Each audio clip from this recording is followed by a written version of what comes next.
नमस्कार, श्री स्वामी समर्थ। मी शर्मिला माझ्या या यूट्यूब चॅनलमध्ये माझ्या सगळ्या गोड यूट्यूब फॅमिलीचं अगदी मनापासून स्वागत करते। आजचा दिवस तुम्हाला खूप छान सुखाचा, समाधानाचा आणि आनंदाचा जाओ। तुमच्या मनातील सगळ्या चांगल्या इच्छा स्वामी महाराज पूर्ण करो हीच महाराजांच्या चरणी प्रार्थना करते आणि आपल्या आजच्या या नवीन व्हिडिओला सुरुवात करते। बघा, व्हिडिओ थोडा मोठा होईल कारण यामध्ये धनत्रयोदशीची संपूर्ण माहिती मी तुमच्यासोबत शेअर करणार आहे। तर दिवाळीचा सण म्हणजे आनंद, समृद्धी व प्रकाशाचा उत्सव। या 5 दिवसाच्या सणाची सुरुवात धनत्रयोदशीपासून होते। हिंदू पंचांगानुसार कार्तिक कृष्ण पक्षातील त्रयोदशीला धनत्रयोदशी साजरी केली जाते। दिवाळीचा उत्सव म्हणजे आनंद, प्रकाश आणि समृद्धीचं पर्व। या पंचदिवशी सणांची सुरुवात धनत्रयोदशी या पवित्र दिवसापासून होते। धन म्हणजे संपत्ती आणि त्रयोदशी म्हणजे 13वी तिथी। हिंदू पंचांगानुसार कार्तिक कृष्ण पक्षाच्या त्रयोदशीला धनत्रयोदशी साजरी केली जाते। या दिवशी आरोग्य, आयुष्य आणि धन यांची पूजा केली जाते। तसेच या दिवशी आरोग्य, आयुष्य आणि धन यांचे पूजन करून दिवाळीच्या मंगल प्रारंभाची सुरुवात केली जाते। यंदा धनत्रयोदशी येत्या 18 ऑक्टोबरला साजरी केली जाणार आहे। येत्या धनत्रयोदशीला प्रदोष काळामध्ये प्रत्येक कुटुंबाने अशी धनत्रयोदशीची पूजा आवर्जून करायची आहे। धनत्रयोदशीची पूजा करणाऱ्या कुटुंबाला धनधान्य, सुख, समृद्धी तसेच उत्तम आरोग्याची प्राप्ती होते।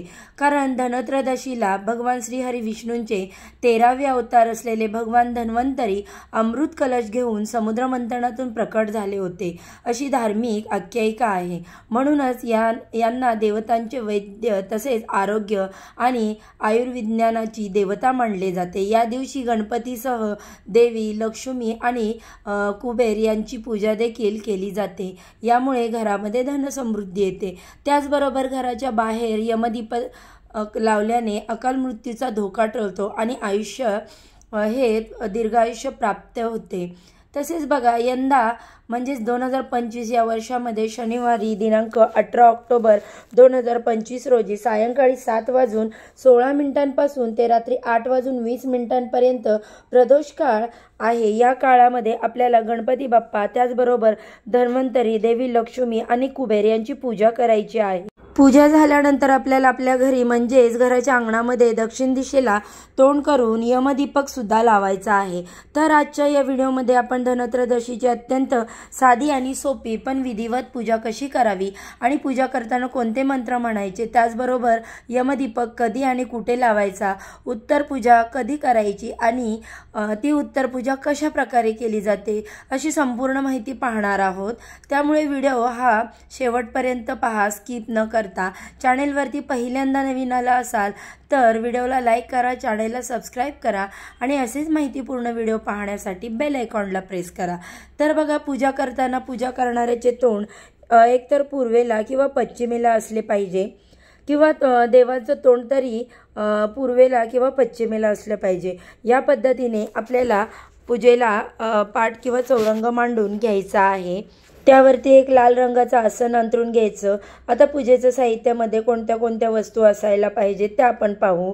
हळद, कुंकू, अक्षदा, चंदनाचा गंध, तसेच एका वाटीत तांदूळ, रांगोळी, देवपूजेसाठी लागणारे दिवे, 2 तांब्यांमध्ये पाणी, नारळ, विड्याची पानं। दिवाळीमध्ये मातीचे सुगड आपल्याला मिळतात। यामध्ये सर्व प्रकारचे धान्य, गहू, तांदूळ, मूग, हरभरा तसेच वेगवेगळ्या प्रकारचे 5 किंवा 7 धान्य या सुगडमध्ये भरून ठेवायचे असतात। आपल्या देवघरातले श्री गणपती बाप्पांची मूर्ती, बाळकृष्ण आणि माता लक्ष्मी यांची मूर्ती असेल तर आणि श्रीयंत्रही तुम्ही घेऊ शकता। तुमच्याकडे नसेल तर नाही घेतलं तरीही चालेल। काही पैसे, आपल्याकडे असणारे दागिने किंवा चांदीची, पितळेची भांडी तुमच्याकडे असतील तर तीही या पूजेमध्ये पूजण्याची पद्धत आहे। त्याचबरोबर आपल्याला कापूर लागणार आहे, एक फोटो ज्याच्यामध्ये श्री गणपती बाप्पा, माता, कुबेर, लक्ष्मी आणि कुबेर, सरस्वती जी असतील तर तो फोटो तुम्हाला धनत्रयोदशीच्या दिवशी खरेदी करायचा आहे। जर तुमच्याकडे नसेल तर देवपूजेचं तामण, त्याचबरोबर या दिवशी पिवळ्या रंगाच्या फळांना फुलांना मान आहे किंवा पांढऱ्या किंवा पिवळ्या रंगाची मिठाई देखील या पूजेमध्ये नैवेद्य म्हणून ठेवण्याची पद्धत आहे। बऱ्याच वेळा आपण आजारी पडतो तर आपल्याला आजीबाईंच्या बटव्यातल्या अनेक गोष्टी कामाला येतात।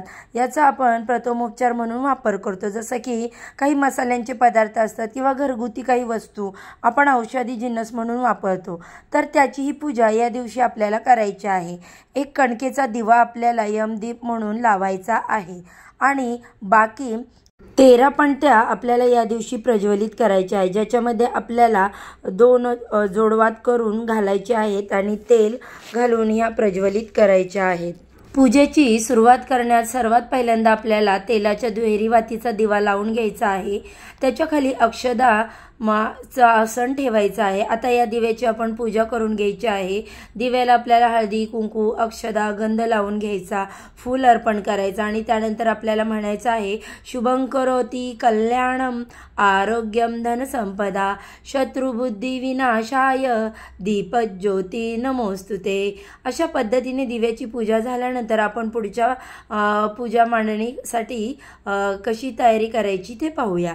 आता बघा, संपूर्ण पूजा मांडून झाल्यानंतर आपण नियमानुसार प्रत्येक देवदेवतांची विधिवतपणे पूजा करायची आहे। तर पहिल्यांदा आपल्याला कलश भरून घ्यायचा आहे। मंगल कलश तुम्ही धन्वंतरी देवाच्या हातात बघितलेला असेलच, तर मग त्याचंच प्रतीक म्हणून आपण इथे एक तांब्या घ्यायचा आहे। तांब्याची जी बाजू आपल्याला समोर दिसणार आहे तेथे आपल्याला कुंकवाच्या मदतीने स्वस्तिक काढून घ्यायचं आहे। स्वस्तिक परिपूर्ण काढायचं, ज्यामध्ये आपल्याला 4 गंधाचे टिपके त्याचबरोबर कडेने रिद्धी सिद्धीच्या रेषा घेऊन द्यायच्या आहेत आणि मागची बाजू येणार आहे तिथे तुम्हाला सरळ हळदी कुंकवाची बोटं ओढून घ्यायची आहेत। आता तांब्यामध्ये आपल्याला स्वच्छ पाणी ओतायचं आहे। पाणी ओतल्यानंतर त्यामध्ये आपल्याला काही द्रव्य टाकायचे आहेत। तर कलशामध्ये ज्या वस्तू टाकायला जातात त्याला द्रव्य असं म्हटलं जातं। तर त्यामध्ये एक नाणं, सुपारी, हळदी कुंकू अक्षदा फूल आपल्याला टाकावं लागतं। या सगळ्या गोष्टी टाकून झाल्या की त्याच्यामध्ये आपल्याला एकतर 5 नागवेलीची म्हणजेच खाऊची पानं, ज्याला आपण विड्याची पानं म्हणतो, तर ती लावायची आहेत किंवा मग 5 आंब्याची ढाळी देखील तुम्ही लावू शकता। त्यानंतर आपल्याला कलशावर नारळ ठेवायचा आहे।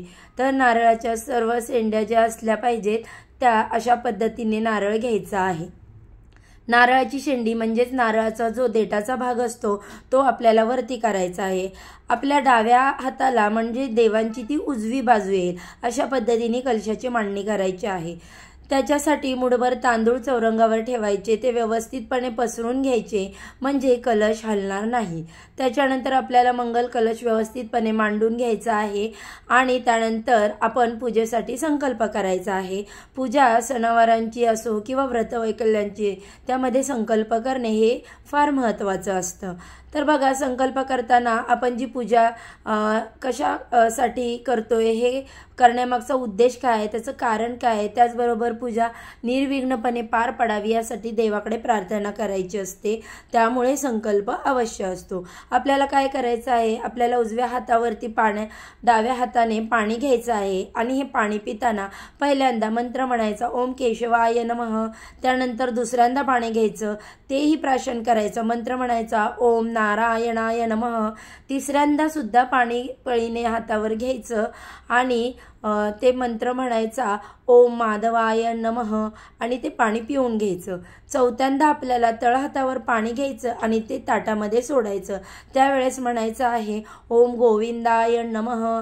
पुन्हा आपल्याला हात व्यवस्थित कपड्याने पुसून घ्यायचं आणि आपल्या हातावर पळीभर पाणी घेऊन त्याच्यामध्ये हळदी कुंकू फूल अक्षदा हे सर्व ठेवून आपलं नाव, पूजा आपण कोणती करतोय, कशासाठी करतोय, पूजा निर्विघ्नपणे पार पडावी यासाठी श्री गणपती बाप्पा, आपले कुलदैवत, ग्रामदैवत, वास्तुदेवता या सर्वांकडे प्रार्थना करायची आहे। अशा पद्धतीने आचमनाने संकल्प झाल्यावर एक तामण घ्यायचं, त्याच्यामध्ये थोड्याशा अक्षता घ्यायच्या। सर्वात पहिला मान गणपती बाप्पांचा असतो।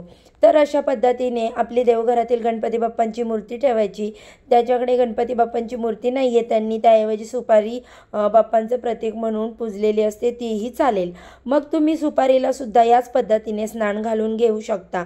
मंगल कलशाच्या अगदी शेजारीच म्हणजे आपल्या उजव्या हाताला आपल्याला लहान लहान तांदळाच्या 3 राशी ठेवायच्या आहेत। पहिल्या राशीवरती आपण गणपती बाप्पांची मांडणी करणार आहोत। स्नान घालून व्यवस्थितपणे बाप्पांना आपण कोरडं करून त्या धान्याच्या राशीवर ठेवायचं आहे। त्यानंतर पुन्हा त्याच तामणामध्ये आपल्याला अक्षदा घ्यायच्या आहेत आणि यावर चिमूटभर अक्षदा आपल्याला आपल्या देवघरातील बाळकृष्णांची मूर्ती ठेवायची आणि धनत्रयोदशीच्या दिवशी प्रदोष काळामध्ये आपल्या देवघरातील बाळकृष्णांची मूर्ती बाळकृष्ण म्हणून न घेता भगवान श्री हरी विष्णू व श्रीकृष्ण म्हणून न घेता आपल्या भगवान धन्वंतरी आहेत हे भगवान श्रीहरी विष्णूंचे 13वे अवतार म्हणून ओळखले जातात। तर साक्षात भगवान धन्वंतरी ते छोटे बाळकृष्ण आहेत म्हणून त्यांना आपण स्नान घालून पूजा करायची असते। बऱ्याच वेळा आपल्याकडे भगवान धन्वंतरीचा फोटो नसतो किंवा मूर्ती नसते, तर आपण आपल्या देवघरामध्ये बाळकृष्णांची त्या दिवशी धन्वंतरी म्हणून पूजू शकतो किंवा पूजा करू शकतो। त्यानंतर आपल्याला धनाची देवता लक्ष्मी हिला देखील स्नान घालून घ्यायचं आहे। प्रत्येक देवी देवताला स्नान घातल्यानंतर आपण अगदी साधा सोपा मंत्र म्हणायचा आहे। पंचामृतम स्नानम समर्पयामी सुधामूर्तम स्नानम समर्पयामी, किंवा तुम्ही ज्या देवी देवतांना स्नान घालताय त्याचं नाम त्यावेळी मनातल्या मनात घेतलं तरीही चालेल। आता तुमच्याकडे श्रीयंत्र असेल तर त्यालाही स्नान घालून घ्यायचं आणि माता लक्ष्मीला देखील स्नान घालून घ्यायचं। हे श्रीयंत्र असताना तर ते भगवान श्री हरी विष्णू आणि माता लक्ष्मी यांचं आसन मानलं जातं आणि याला सुद्धा देवपूजेमध्ये अतिशय मानाचं स्थान आहे। म्हणून आपण त्यांची ही पूजा या धनत्रयोदशीच्या किंवा दिवाळीच्या लक्ष्मीपूजनाला आवर्जून करत असतो। आता तिसरी जी तांदळाची छोटीशी रास आहे तिथे आपल्याला श्रीयंत्र ठेवायचं आहे आणि त्याच्यावर माता लक्ष्मीची मूर्ती आपण ठेवणार आहोत। आता जो फोटो आहे त्याच्यामध्ये श्री गणपती बाप्पा आहेत, माता लक्ष्मी आहेत, कुबेर देवता आहेत, त्याचबरोबर सरस्वती देवीचा देखील फोटो आहे। असा फोटो पूजेमध्ये मांडायचा आहे। आता त्याच्यावरती आपण फुलांनी पाणी शिंपटावं आणि स्वच्छ कपड्याने हा फोटो देखील आपल्याला पुसून घ्यायचे आहेत। आता गणपती बाप्पांना हळदी कुंकवाचा चंदनाचा गंध लावला तरी चालतो। धन्वंतरी देवाला आपण गुलाल लावू शकतो किंवा मग चंदनाचा गंध लावायचा आहे आणि आपल्याला देवी लक्ष्मीला हळदी कुंकवाचा गंध लावून घ्यायचा आहे। इथे आपण फोटोला सुद्धा नियमानुसार जे गंध त्या देवाला देवतेला लावायचे आवश्यक आहे त्यानुसार लावून घ्यायचे आहेत। कुबेर देवताला देखील आपण चंदनाचा गंध लावून घ्यायचा आहे। आता ही जी माळ आहे धनत्रयोदशीच्या दिवशी पिवळ्या रंगाच्या फळाफुलांचा मान असतो। पिवळ्या रंगाचं एक अगदी वेगळंच महत्त्व आहे। पिवळ्या रंगाची फुलं त्याचबरोबर तुळशीपत्र देखील व्हायचं आहे। देवी लक्ष्मीला गुलाबाचं फूल किंवा शेवंतीचं फूल वाहिलं तरी चालेल। धनत्रयोदशीच्या दिवशी आपल्याला 2 विड्यांची पानं ही जास्तीची घ्यायची आहेत। त्यातल्या एका पानावरती आपल्याला हळद भरून ठेवायची, पसरून ठेवायची आहे आणि दुसऱ्या पानावरती कुंकू, त्याला आपल्याला शुभलाभ कोरायचा आहे। तर तुम्ही फक्त एक सौभाग्याचं प्रतीक म्हणून या विड्याच्या पानांवर हळदी कुंकू पसरवून घेऊ शकता। त्यानंतर बघा विड्याचं पान देखील औषधी आहे, तर तुम्ही अगदी 1 किंवा 2 ठेवली तरी चालेल आणि त्यावर ज्या काही औषधी जिन्नस आपल्याकडे असतात जसं की तुळशीची पानं, कडुलिंबाची पानं, मसाल्याचे पदार्थ, त्यामध्ये दालचिनी, हळकुंड, लवंग, सुंठ, वेलदोडे जर ते असेल तर त्याच्या व्यतिरिक्त अजूनसुद्धा बऱ्याच औषधी गोष्टी आपल्याकडे असतात, तर त्या जेवढ्या आपल्याला त्याच्यावरती मांडता येतील तेवढ्या मांडायच्या आहेत। गणपती बाप्पांसाठी आपल्याला हरभऱ्याची डाळ, गूळ आणि खोबरं या नैवेद्य ठेवायचा असतो। पैसे, दागिने देखील मांडायचे आहेत। दिवाळीमध्ये आयुर्वेदिक सुगंधी उटण्याचे स्नान करण्याला महत्त्व आहे, त्यामुळे तुम्ही उटणं देखील या पूजेमध्ये ठेवून त्याची पूजा करू शकता। कलशाला हळदी कुंकू, फुलं, अक्षदा व्हायच्या आणि धूप दीपनी ओवाळून एका हाताने घंटी वाजवत ओम कलश देवताभ्यो नमः म्हणत पूजा करून घ्यायची आहे। त्यानंतर वक्रतुंड महाकाय सूर्यकोटी समप्रभ निर्विघ्नं कुर्मे देव सर्व कार्येषु सर्वदा असं म्हणून गणपती बाप्पांना देखील धूप दीपने ओवाळून घ्यायचं। त्यानंतर आपल्याला धन्वंतरी देवांची पूजा करायची आहे, त्यांना देखील धूप दीपने ओवाळून घ्यायचं आणि मंत्र म्हणायचा ओम धन्वंतरी नमः। त्याच्यानंतर आपल्याला उत्तम आरोग्यासाठी प्रार्थना देखील करायची आहे। त्यानंतर म्हणायचं, सर्व मंगल मांगल्ये शिवे सर्वार्थ साधिके शरण्ये त्र्यंबके गौरी नारायणी नमोस्तुते या देवी सर्वभूते श्री लक्ष्मी रूपेण संस्थिता नमस्तस्ते नमस्तस्ते नमस्तस्ते नमो नमः। या सर्व देवी देवतांची पूजा झाली की लगेचच आपण आपल्याकडे असणाऱ्या धनाची त्याची मांडणी आपण या पूजेमध्ये केलेली आहे। जसं की दागदागिने असतील, तांब्या पितळेची भांडी, चांदीची भांडी किंवा सोन्याचं काही असेल तर ते, त्याचबरोबर आपल्याकडे जे पैसे असतात तर त्या सर्वांना हळदी कुंकू अक्षदा फुलं वाहून पूजा करायची आणि पूजा मांडणीच्या समोरच म्हणजेच पाण्याने भरलेला एक चौकोन मंडल काढायचा आणि एका तांब्याचा तांब्या स्वच्छ पाण्याने भरून ठेवायचा आणि त्याच्यामध्ये पिवळ्या फळांचा किंवा पांढऱ्या मिठाईचा नाहीतर पिवळ्या रंगाच्या मिठाईचा नैवेद्य त्यांना दाखवायचा आहे आणि नैवेद्याभोवती देखील पाणी फिरवून नमस्कार करून घ्यायचा। देवाकडे प्रार्थना करायची की आमचा हा साधा भोळा नैवेद्य तुम्ही स्वीकार करावा। यमदीपदान कसं करायचं तर यामध्ये एकतर 13 कणकेचे दिवे बनवले जातात किंवा एक दिवा बनवून त्याच्या दोन्ही कडेला एक एक पिठाचा बळी ठेवला तरीही चालतं। आपल्याला गव्हाच्या कणकेमध्ये मीठ न टाकता फक्त हळद टाकायची आणि पोळ्यांचं आपण जसं पीठ मळून घेतो तसंच मळून घ्यायचं। या दिव्यामध्ये तेल, मग आपण ते मोहरीचं वापरलं किंवा मग साधं तेल वापरलं तरीही चालतं। साधं तेल वापरलं तर तुम्ही त्याच्यामध्ये मोहरी देखील टाकू शकता, मग ते त्याच्यामध्ये टाकायची। एकेरी त्या तेलामध्ये ठेवून आपल्याला हा दिवा प्रज्वलित करायचा आहे आणि त्याच्या साईडला आपल्याला जे पिठाचे मुटके बनवलेले आहेत तर त्यांना बळी म्हटलं जातं। तर या सर्वांना फुलं व्हायची हळदी कुंकवाचं आणि जे आपल्याकडे अक्षदा वगैरे असेल त्यांच्यावरती बत्ताशे लाह्या देखील अर्पण करायच्या आणि दिवा आपल्याला दक्षिण दिशेला तोंड करून लावायचा आहे। यावेळेस आपण यमाकडे प्रार्थना करायची आहे की हे यमराजा, माझ्या सर्व कुटुंबियांना उत्तम आरोग्य द्या, अकाल मृत्यूचे भय माझ्या संपूर्ण कुटुंबावरून टळू द्या आणि हा दिवा म्हणजेच या दिव्याची वात दक्षिण दिशेला आली पाहिजे अशा पद्धतीने तो दिवा बाहेर नेऊन ठेवायचा आहे। बाहेर ठेवणं शक्य नसेल तर घराच्या एका कोपऱ्यामध्ये दक्षिण दिशेला वात येईल अशा पद्धतीने तुम्ही तो ठेवू शकता आणि बाकी ज्या 12 पणत्या आहेत त्याच्यामध्ये दुहेरी कापसाची वात आणि तेल घालून या सर्व दिव्यांनी आपल्या संपूर्ण पूजा मांडणीला ओवाळून घ्यायचं आहे आणि धन्वंतरी देवाकडे सुद्धा उत्तम आरोग्याची कामना आपल्या सर्वांसाठी करायची आहे। देवी लक्ष्मीकडे आपण कुबेर देवता यांना यक्षराज कुबेर म्हटलं जातं, त्यांच्याकडे धनधान्य सुख समृद्धीची प्रार्थना करायची आणि गणपती बाप्पांकडे आपल्याला चांगली बुद्धी मिळावी यासाठी प्रार्थना करायची आहे। अशा पद्धतीने जर आपण आपल्याला मंत्र म्हणता नाही आले तरी आपल्या मुखाने आपल्याला ते सरळ साध्य सोप्या पद्धतीने एका साध्या भाषेत म्हणता तर आले तरी चालेल आणि जो एक दिवा यमासाठी बनवला तो दक्षिण दिशेला तोंड करून आपल्याला घरामध्ये किंवा घराच्या बाहेर ठेवायचा आहे।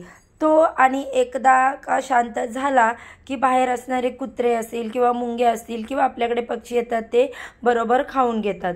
लक्ष्मीचं आगमन या दिवशी आपल्या घरी व्हावं आणि ती स्थायी स्वरूपामध्ये अखंडपणे तिच्या पतीसह आपल्या घरामध्ये वास करत राहावी, नांदत राहावी म्हणून शुभचिन्हांच्या स्वरूपात रांगोळी काढायची आहे आणि जेव्हा आपली संपूर्ण पूजा करून होते तेव्हा आपण गणपती बाप्पांची माता लक्ष्मीची आरती करू शकतो। धनत्रयोदशीच्या दिवशी प्रदोष काळामध्ये ही पूजा आपल्याला करायची आहे। भले आपण स्वतः डॉक्टर नसाल किंवा आपल्या घरात सुद्धा कोणी डॉक्टर नाहीये, वैद्य नाहीये, आपल्या घरातलं कुणीही वैद्यकीय क्षेत्रात नसेल आणि आपण व्यापारी व्यावसायिक सुद्धा नसू तरी पण एक साधे जीवन जगणारे सामान्य माणसं आपण असलो तरी पण आपल्याला घरामध्ये प्रत्येकाला आरोग्य आहे, प्रत्येक जीव आहे म्हणजे त्याला आरोग्य आहे आणि हे आरोग्य नेहमी आरोग्यदायी राहावं, कोणत्याही या प्रकारचा आजार दुखणं आपल्याला जडू नये आणि सर्वांनी कसं आरोग्यमय धनसंपदा या पद्धतीने जगत राहावं यासाठी आपल्याला ही पूजा करायची आहे। त्याचबरोबर पैसा, सुबत्ता, वैभव, समृद्धी कोणाला नकोय, प्रत्येकाला ते हवंय तर त्याची कामना करण्यासाठी आपल्याला या धन्वंतरी देवाबरोबरच यक्षराज कुबेर यांच्याच बरोबर देवी लक्ष्मी यांची देखील पूजा करायची आहे। आता दुसऱ्या दिवशी सकाळी आपल्याला उत्तर पूजा करायची आहे। तर 19 तारखेला रविवारी 19 ऑक्टोबर 2025 वार रविवार या दिवशी सकाळी लवकर उठून स्नान वगैरे करून घ्यायचं आहे। सूर्योदयाच्या वेळेला आपण उत्तर पूजा करायची। सर्वात प्रथम दिवा लावून घ्यायचा आणि आपण जो मंगल कलश स्थापन केलेला असतो त्याला हळदी कुंकू फुलं अक्षदा व्हायच्या। आता पूजा विसर्जित करायची म्हणजे सर्व देवदेवतांना हळदी कुंकू वगैरे जे आहे गंध असतो तो लावून घ्यायचा आणि त्यांच्यावर थोड्या थोड्या अक्षदा टाकायच्या। उत्तर पूजेतल्या अक्षदा वगैरे वाहून झालं की आपण पूजेतली जी काही फुलं असतात माळा असतात त्या सुकून गेलेल्या असतात त्या सगळ्या एका भांड्यात काढून घ्यायच्या। त्यानंतर आपण पैसे दागिने सगळं काही आपल्याला व्यवस्थित सांभाळून ठेवायचं असतं आणि जे सुगड असतात ना तर त्यातलं सगळं तुम्हाला काढून घ्यायचं असेल तर काढून घ्या, नाही तर हे सुगड तुम्ही तसेच एका ताटात ठेवून झाकून ठेवा आणि लक्ष्मीपूजन आपल्याकडे लगेचच असतं तर मग लक्ष्मीपूजनामध्ये आपण हे सुगड पुन्हा ठेवू शकतो। जे आपण हळदी कुंकवाचे पान ठेवलेले होते तर तेही काढून घ्या। त्या औषधी जिन्नससुद्धा आपण डब्यामध्ये भरून घेऊ शकतो। आता तुळशीचं पान सुकून गेलेलं असतं मग आपण याचा वापर खाण्यासाठी वगैरे करायचा, लगेचच तुम्ही तो करून घ्या। ही जी विड्याची पानं असतात ना तर ही आपण अशी बारीक तुकडे करून किंवा तशी स्वच्छ धुवून पाण्यामध्ये उकळून घेतली आणि ते पाणी पिलं तर आपल्याला जे काही हिवाळ्यामध्ये कफ वगैरे सर्दी पडसं खोकला होतं तर त्यांच्यापासून खूप रामबाण असं हे विड्याचं पान तुम्ही डायरेक्ट जे विसर्जित करून टाकण्यापेक्षा त्या पानांचा असाही वापर करू शकता। आणि हे जे धण असतात तर धने गूळ यांचा प्रसाद आपल्याला धनत्रयोदशीला पूजा झाल्यावर सगळ्यांना वाटून थोडा थोडा खायचा असतो आणि असं म्हटलं जातं की पूजेतला हा धने गुळाचा प्रसाद खाल्ल्यामुळे आपल्याला पोटाच्या ज्या काही समस्या असतात त्या होत नाहीत, म्हणजे एक प्रकारे एक औषध म्हणून आपण ते खायचं असतं। बरेच जण धने गूळ किंवा कडुलिंबाची पानं जर आपण या पूजेत ठेवलेली असतात तर ती एकत्रित करून खाण्याची पद्धत आहे। आणि बाकी जी धने असतात तर त्यातले काही धन आपण आपल्या तिजोरीमध्ये ठेवू शकतो, काही धन आपण लक्ष्मीपूजन झाल्यावर आपल्या शेतामध्ये पेरू शकतो। आपल्याकडे बाग असेल तर त्या कुंडीमध्ये देखील आपण ते पेरू शकतो। तर कोथिंबीर तयार होते आणि ती कोथिंबीर आपण भाज्यामध्ये वगैरे वापरू शकतो। इतर कोणालाही द्यायचे नसतात। असं म्हटलं जातं की आपलं जे धन आहे त्याचा आपल्यालाच वापर झाला पाहिजे। अशा तऱ्हेने जर आपण हे सगळं काही करतो तर मग हे करायचं आणि ज्या मूर्ती असतात देवी देवतांच्या त्यांनासुद्धा पुन्हा एकदा स्नान घालून घ्यायचं। आपण कसं सकाळी उठल्यावर अंघोळ झाल्यावर देवपूजा करतो तर ज्या सगळ्या मूर्ती आपण धनत्रयोदशीच्या पूजेमध्ये मांडल्या होत्या तर मग त्यांना आपण पुन्हा देवघरामध्ये ठेवणार आहोत। तर स्नान घालून व्यवस्थितपणे कोरडं करून त्यांना गंध लावून फूल अक्षदा वाहून विधिवतपणे देवाऱ्यामध्ये स्थापन करायचं। आणि आता जे तांदूळ होते पूजेतले ते पक्ष्यांना बाहेर टाकायचे। फुलं जी आहेत ती एका झाडाखाली निर्माल्य म्हणून टाकू शकता, म्हणजे कोणी ओलांडणार नाही। त्याचबरोबर तांब्यामध्ये जे पाणी होते ते तुळशीला न घालता इतर कोणत्याही झाडाला तुम्ही टाकू शकता। अशा पद्धतीने आपण धनत्रयोदशीची संपूर्ण पूजा करायची। कशी पूजेची कोणती देवीची मांडणी करायची ते कोणते मंत्र आपल्याला म्हणायचे तेही पाहिलं। उत्तर पूजा असेल तर या सगळ्या गोष्टींची माहिती आपण आजच्या या व्हिडिओमध्ये पाहिलेली आहे।